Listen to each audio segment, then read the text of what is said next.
An bɛ alamisa don la juin kalo tile 30 san 2022 Malati fila jama bɛɛ lajɛlen folo don. An b'a fɔ o bisimila an ka 3 minutes info jamukan kɛnɛ kan. Bi lase min b'an bolo ka dɔw ma tɛ dɔwɛrɛ hakilina jina Mohamed Magasuba n'aw bɛɛ lajɛlen kun b'a kalama k'a fɔ k'ale kɔni tun ye Mali Aigle ka sélectionneur ye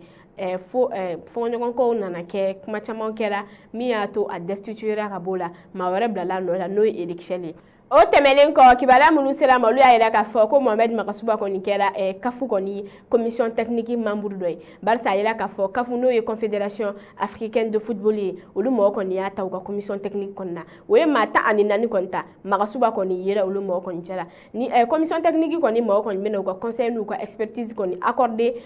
Afrique kɔni football la min b'a to Afrique football bɛ se ka sankɔrɔta ka taa ɲɛ cogo min na an b'a fɔ kɔnɔna la ko Mohamed Magasuba kɔni ye Mali kɔni kunna wolo barisa ale kɔni ye la confédération CAF kɔnɔna la lase minnu tun b'an bolo ka d'aw ma bi o ye nin an b'a fɔ aw k'an bɛn an ɲɔgɔn tuma